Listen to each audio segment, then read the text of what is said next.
And the whole device was still running when I arrived, on low power. And there was nobody here when your men came in? Nobody. Well, nobody except... Except who? Well, Carver thought he heard voices again. But we've searched. There was no one, I promise you. Who turned the machine off? I did. I don't pretend to know how these devices operate, but I didn't see I could do much harm pulling the plug out of the wall. Not as much as leaving it running, anyway. I suppose. Though it's hard to tell. We don't know the first thing about this device. Neither, I suspect, did Professor Schumann. What? Many of his assertions are flawed. There are reams of formulae and equations which are correct superficially, but don't take account of numerous unknown variants. There are all sorts of logical leaps there's no explanation for. So, how was he able to build it? I don't know. It's almost like someone else told him. So Toby's going to try and find us a better facility. We can test this thing in more secure laboratory conditions. This place isn't adequate. What about these strange noises? How long are we going to just dismiss them? I had the place searched again, and the men... Haven't found anything. There's a surprise. Alice. You realise Professor Schumann thought he was being haunted here. Haunted? Alison, can we please remember we're scientists? Science is about investigating the facts, isn't it? Well, pretending strange things aren't happening here is ignoring them. Now, I don't believe in ghosts, but there's something about this place that's just not right. Where did you hear these noises? All over the place. One minute they were in front of us, the next they were behind. And it wasn't just noises. I felt something. Group captain? Much the same, I suppose. The noises I heard sounded quite distant, but at the same time, close.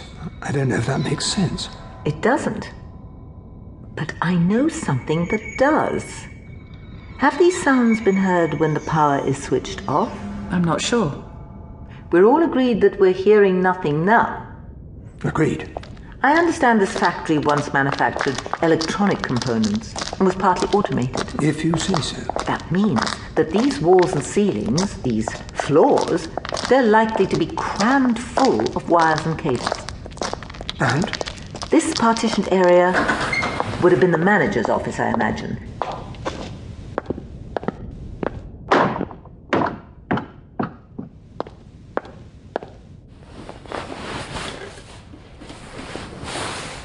Group captain, can you help me with this trapdoor?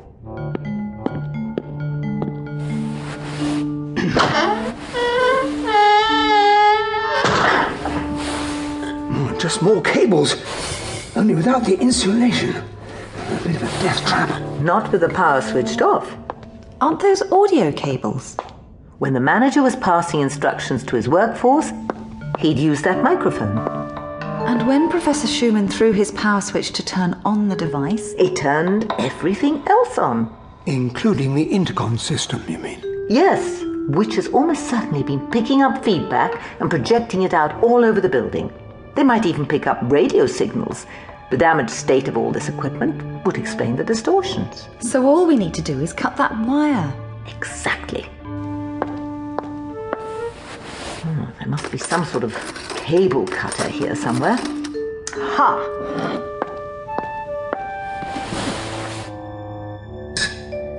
There. No more curious noises. Now, with that sorted, I reckon we should head home and catch up on some sleep. I've plans for tomorrow.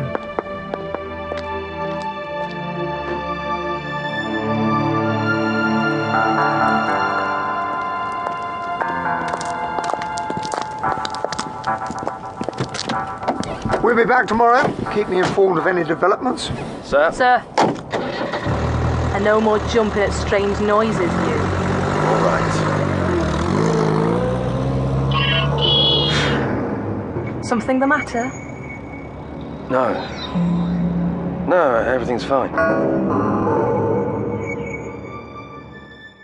To keep listening to this audiobook for free, click the link in the description. It will take you to a free Audible trial where you can listen to this and many other books for free for 30 days.